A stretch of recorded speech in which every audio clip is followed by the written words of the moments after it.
आप सभी का हार्दिक स्वागत है। अब आपके सामने प्रस्तुत होने जा रही है एक ऐसी मार्मिक कहानी जो आपके दिल को छू लेगी। अपने अंदर के शोर, अपने अंदर की आवाज को थोड़ी देर शांत कर लीजिए और पूरे ध्यान से इस कहानी को सुनिए। यकीन मानिए, ये कहानी आपके अंदर तक उतर जाएगी।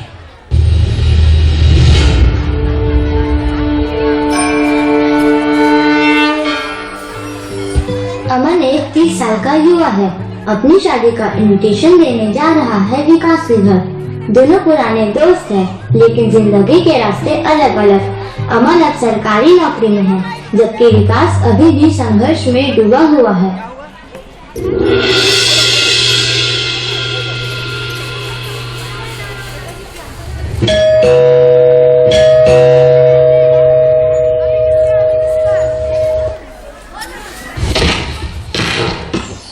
अरे अमन बेटा, आओ आओ, अंदर आओ। सरकारी बाबू, क्या हाल चाल है? सुना है सरकारी नौकरी लग गई है। वाह बेटा, बहुत बढ़िया, बड़े गर्व की बात है, इज्जत की बात है बेटा। बैठो, आराम से बैठो। विकास, देखो तुम्हारा दोस्त आया है।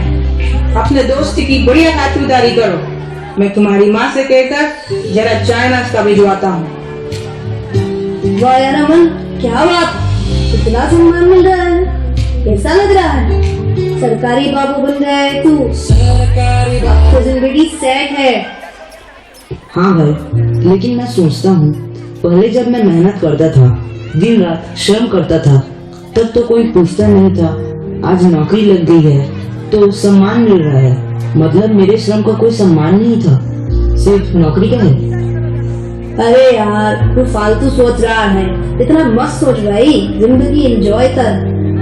नहीं भाई, सोचना पड़ता है। मेरा ही छोटा भाई देख कितना परेशान है, उम्र हो गई है उसकी, लेकिन नौकरी नहीं लग रही। और सभी लोग उसे यही टेंशन देते रहते हैं कि अगर नौकरी नहीं लगी तो शादी कैसे होगी, कोई लड़की नहीं देगा। क्या गलती है उसकी? अगर उत्पादन करना चाहे तो जमीन के दाम आसमान छू रहे हैं, बिजनेस करना चाहे तो झूठ बोलना पड़ता है, उसके बिना चलता नहीं। प्राइवेट नौकरी करे तो परिवार से दूर बड़े शहर भागना पड़ता है। आखिर क्या करे वो, समझ में नहीं आ रहा। और सरकारी नौकरी, उसमें अंधा कंपटीशन। सिर्फ 2-3% लोगों को ही सरकारी नौकरी मिलती है, लेकिन सब इसी टेंशन में जी रहे हैं। मैं भी इसी डिप्रेशन से गुजरा हूँ। मुझे तो डर है भाई, कहीं ये सब चक्कर में वो गलत रिश्तों में ना पड़ जाए। क्या बात कर रहा है? गलत रिश्ते में? तेरा छोटा भाई तेरे सामने है। हाँ भाई, वो ऐसा नहीं है, लेकिन तुझे तो पता है आजकल सोशल मीडिया, मूवीज में मर्यादाहीन सामग्री, गलत कार्य के लिए उकसाने वाली चीजों को कितना ज्यादा परोसा जा रहा है। और अब तो जनरली ये होने लगा है कि पढ़ाई लिखाई और नौकरी के चक्कर में एवरेज 28 से 30 साल तक तो शादी नहीं करते, रोक के रखते हैं, चाहे लड़का हो या फिर लड़की। तुझे तो पता है यार, अब तेरे को क्या बताना। कॉलेज में, स्कूल में हम देखते थे कितने लड़के लड़कियां छिपे हुए रिश्तों में पड़ जाते थे। बिल्कुल ठीक कहा भाई, सही बोल रहा है। और फिर उनके माँ बाप और बड़े लोगों को ये बातें पता ही नहीं लगती। समाज में अनैतिकता की व्यवस्था सीक्रेटली फैल रही है भाई, एकदम जहर की तरह। यही सोचकर परेशान हूँ, बड़े लोग इस तरफ ध्यान नहीं देते। सिर्फ नौकरी और करियर पर ध्यान बने रहने से काफी लंबे समय तक शादी न होने के कारण गलत रिश्तों के रूप में घट रही सामाजिक अव्यवस्था की तरफ किसी का ध्यान नहीं जाता। अरे अमन बेटा, कैसे हो? भाई मुझे तो बहुत खुशी हुई, तुम्हारी नौकरी जो लग गई है। लो चाय पी। बस माँ जी, सब आपका आशीर्वाद है। और आप बताएं, सब कैसा चल रहा है? क्या बताऊं बेटा, तुझे तो सब पता है। इसके पापा और मैं कितना टेंशन लेते हैं इसकी शादी के लिए। अब इसके पास कोई नौकरी भी तो नहीं है और छोटा सा जमीन है, और मैं का कमाबू और का खाबू, कैसे होगी इसकी शादी, समझ में नहीं आ रहा है बेटा। हमारे तो दिन रात सोचत सोचत दिमाग गलत कर जागेंगे।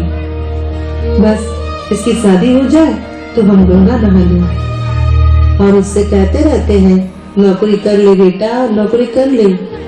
माँ जी, आप विकास से बार बार ये मत कहो। उसको पता है वो इस चीज के लिए कितना टेंशन में है। आपको नहीं पता चलता, लेकिन मुझे पता है अंदर से वो कितना जूझ रहा है, कितना परेशान है। क्या करे, सरकारी नौकरी तो सिर्फ 2-3% ही है और सब लोग उसी रेस में भाग रहे हैं। लेकिन बेटा, तुझे तो पता है ना, आज समाज में कैसा प्रचलन चल रहा है। नौकरी नहीं होगी तो छोकरी कहाँ से मिलेगी। अरे मम्मी, आप भी कैसी बातें करने लगी। अमन, तू तो मौज कर भाई, तेरी तो लग गई सरकारी नौकरी, तू तो बन गया सरकारी बाबू। अब क्या टेंशन जिंदगी में, खुशियां ही खुशियां।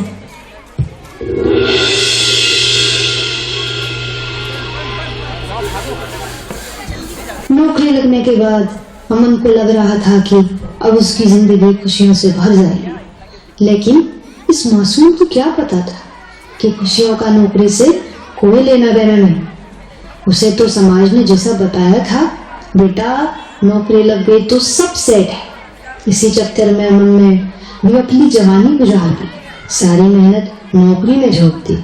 अब उसे इंतजार था केवल और केवल खुशियों का। क्या उसको खुशियाँ मिल पाएंगी सूत्रधार? समाज ने उसे शुरू में बताया था, बेटा एक बार सरकारी नौकरी लग गई तो जिंदगी के तो मजे ही मजे। बस यही तो हम चूक गए, नौकरी पर सारा फोकस कर दिया। जरा सोचिए, परिवार व्यवस्था के लिए भी एक लेवल की योग्यता की जरूरत होती, लेकिन परिवार व्यवस्था को समझने की कहाँ फुर्सत, और उस योग्यता विकास का समय ही कहाँ मिलता है। सारा समय तो नौकरी की प्रिपरेशन में चला जाता है, उसकी तैयारी में चला जाता है। और फिर लोग जनरली सोचते भी यही है, परिवार व्यवस्था के लिए क्या तैयारी करना, वो तो चल ही जाएगा, वो तो बाद में भी देख लेंगे। लेकिन खुशियों के लिए नौकरी या बिजनेस नहीं है, परिवार में सही योग्यता और मानसिकता की जरूरत है। नौकरी की मानसिकता रखने वाले आदमी अगर अपना कोई बिजनेस शुरू करे तो उसे झूठ बोलना ही पड़ेगा, क्योंकि व्यापार का मतलब ही है लाभ कमाना। बस हम यही कह के टाल देते हैं। खैर थोड़ा झूठ तो चलता ही है, लेकिन समाज से कथाकथित लोगों को इस बारे में सोचना पड़ेगा कि युवा के लिए ईमानदारी पूर्वक जीना है या नहीं। चलिए अब हम कहानी के आगे बढ़ते हैं और अमन की शादी यानी बारात में शामिल होते हैं।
तो चलिए अब हम कहानी में थोड़ा आगे बढ़ते हैं।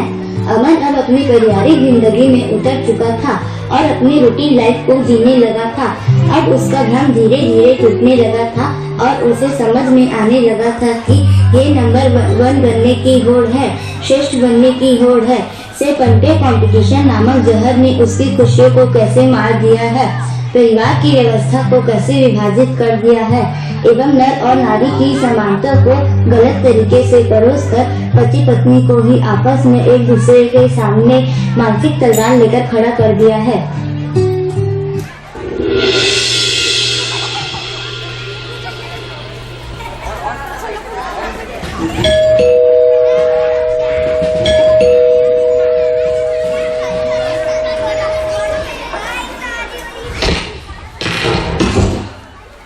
आ गए आप। कैसे रहा आज का दिन? ठीक रहा।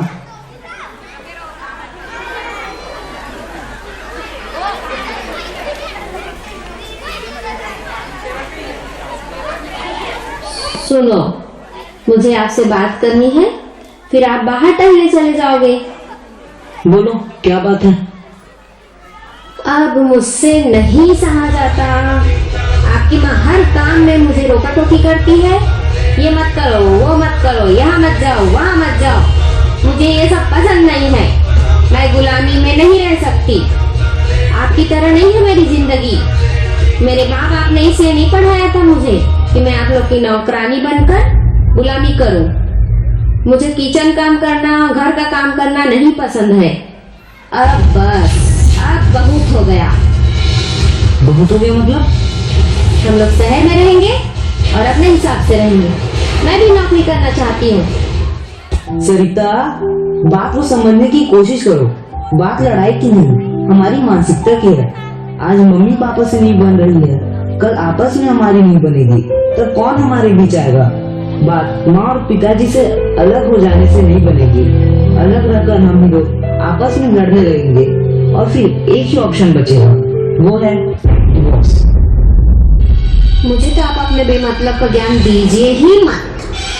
अगर आप मुझे समझ नहीं सकते तो अपना ज्ञान अपने पास रखिए। मुझे नौकरी करना है बस। भाई, मेरा भी कोई सम्मान है, मेरी भी कोई इज्जत है, मेरी भी आजादी है। सरिता, तुम आजादी का मतलब गलत समझ रही हो। बड़ी अजीब बात है ना। तुम्हारे लिए नौकरी करना ही आजादी है और मेरे लिए नौकरी से छुटकारा पा लेना। और अगर दोनों ही नौकरी करेंगे तो फिर आने वाली पीढ़ी, आने वाले बच्चे की परवरिश कौन करेगा? उनमें संस्कार का बीज रोपण कौन करेगा? यह जिम्मेदारी कौन लेगा?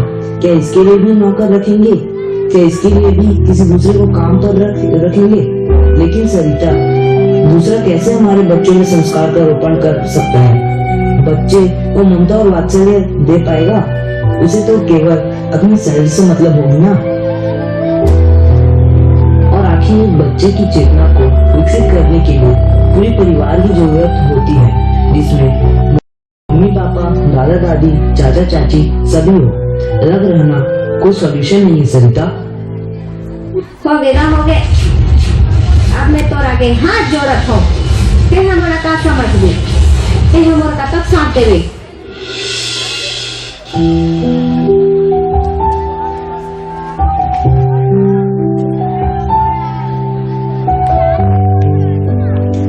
बेटा, बेटा, सुनो तो, मोर बात ला सुनो बेटा। एक उती देखो बेटा, एक उती मैं यहाँ हूँ। ऐसे मायूस मत हो मेरे बेटे। मैं तुम्हारे पास आ रही हूँ। मैं वहीं आ रही हूँ बेटा। मैं तुम्हारी पीड़ा को महसूस कर पा रही हूँ। एक मिनट रह।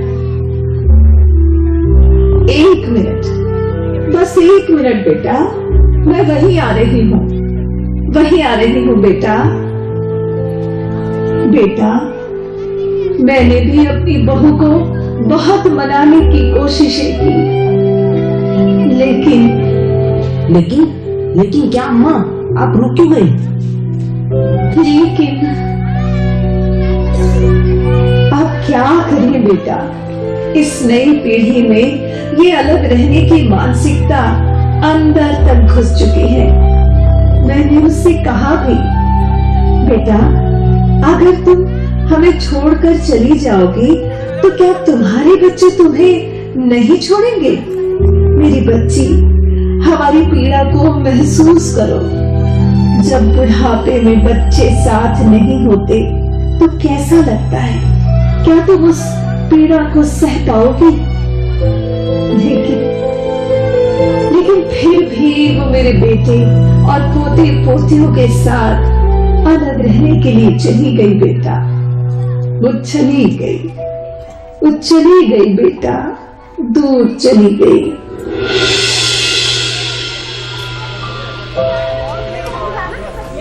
तो देखा आपने समाज की ज्वलंत सच्चाई को। यह बड़ी मार्मिक बात है।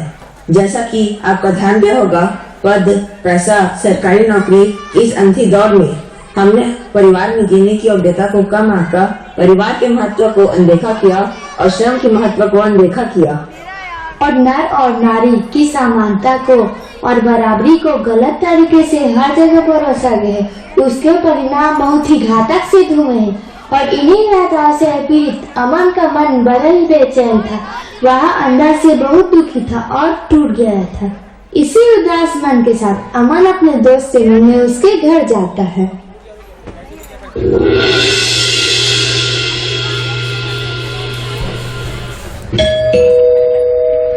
बहन जरा देख तो दरवाजे पे कौन आया है। जी भैया।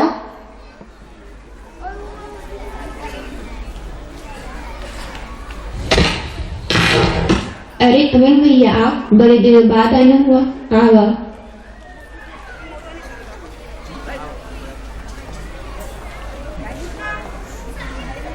बहना जरा अमन के लिए चाय नाश्ता लाना। ये लो अमन भैया, चाय पियो। और अमन भाई, कैसी कट रही है जिंदगी?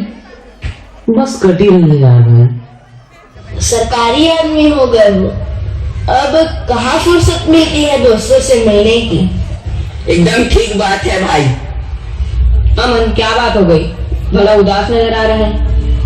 क्या बताऊं भाई तुझे, मेरी जिंदगी तो नरक बन गई है। तेरी भाभी और माँ के बीच बिल्कुल नहीं बनती। अरे भाई, सबका यही हाल है। अब तो आपकी खबर ही देख ले। लखनऊ के एक कलेक्टर ने ट्रेन के पटरी के नीचे आकर की आत्महत्या। सुसाइड नोट में लिखा, माँ और पत्नी के बीच नहीं बना तालमेल। जब कलेक्टर के ये हाल है तो हम किस खेत की मूली हैं? छोड़ भाई, इतना मत सोच। तो क्या सब कुछ ऐसे स्वीकार कर ले, ऐसे ही चलने दे? अरे यार, हालात ही ऐसे हैं। नहीं रोहित, हालात नहीं, हमारी तैयारी अधूरी है। किस चीज की तैयारी? कौन सी तैयारी? परिवार में जीने की। हमने पढ़ाई की, नौकरी की, पद पाया, लेकिन किसी ने ये नहीं सिखाया कि पति कैसे बनते हैं, पत्नी कैसे सुनी जाती है, घर कैसे संभाला जाता है। और जब रिश्ता टूटते हैं रोहित, आदमी अंदर से चुप हो जाता है। तो क्या करे आदमी? संन्यास ले ले क्या? हिमालय चले जाएं?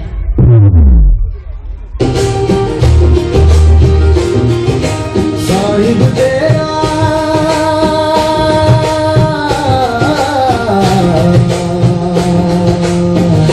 भेद ना जाने कोई, भेद ना जाने कोई, भेद ना जाने कोई, भेद ना जाने कोई। पानी ले ले, साबुन ले ले, मल जाए धोई रे, मल जाए धोई रे। अंदर खटका दाग न छूटे, निर्मल कैसे होई रे, निर्मल कैसे होई रे। साहिब तेरा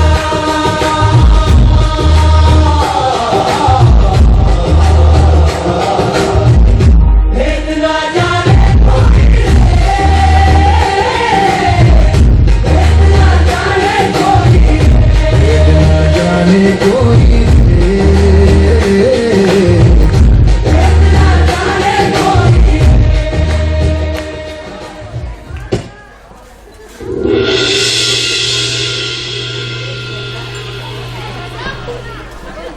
तो आखिर इस अव्यवस्था से परेशान होकर एक व्यक्ति संन्यास लेने के लिए विवश हो जाता है।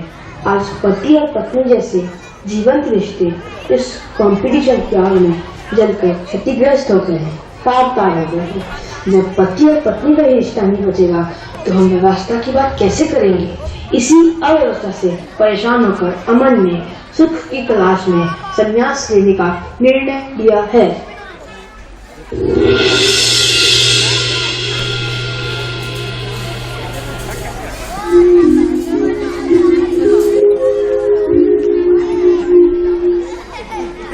माफ कीजिएगा, आप कुछ ढूंढ रहे हैं? हाँ, जीने की योग्यता। तो भाग क्यों रहे हैं? क्योंकि रुककर कभी कुछ समझाया ही नहीं गया। मैं आपको समझा सकता हूँ। लेकिन आप है कौन? मैं कोई गुरु नहीं हूँ, मैं भी सीख रहा हूँ। एक समझ है, मध्यस्थ दर्शन, जीवन विद्या। यहाँ यह बताया जाता है कि परिवार में जीना भी एक योग्यता है, और अगर वो योग्यता न हो तो आदमी या तो टूटता है या फिर भागता है। नहीं मान्यवर, मैं भागना नहीं चाहता हूँ, लेकिन मैं मजबूर हूँ। मैं तो अपनों के साथ सुखपूर्वक जीना चाहता हूँ। मैं समझना चाहता हूँ, क्योंकि अगर हम सब बिना समझे जीते रहे तो अगली पीढ़ी सिर्फ नौकरी पाएगी, घर नहीं। यही तो बात है। आज समाज के पास मशीन चलाने की ट्रेनिंग है, लेकिन परिवार चलाने की नहीं। हम हर काम सीखते हैं, पर रिश्ते निभाने को स्वाभाविक मान लेते हैं।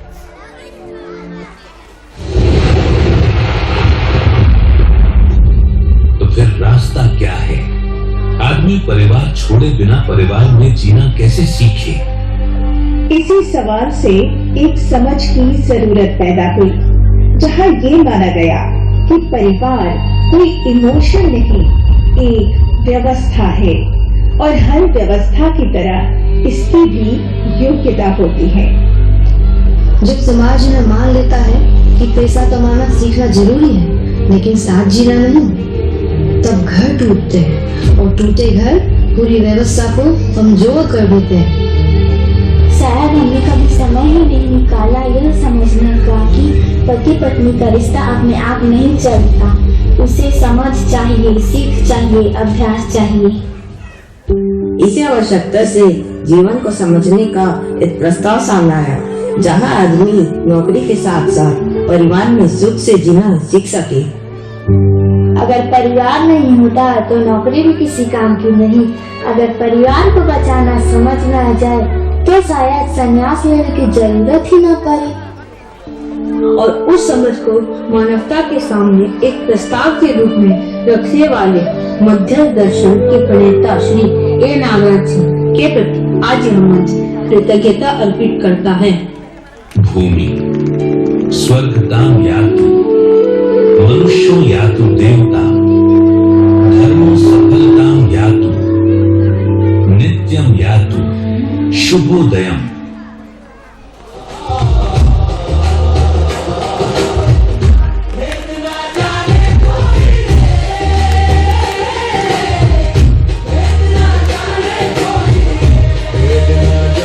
कोई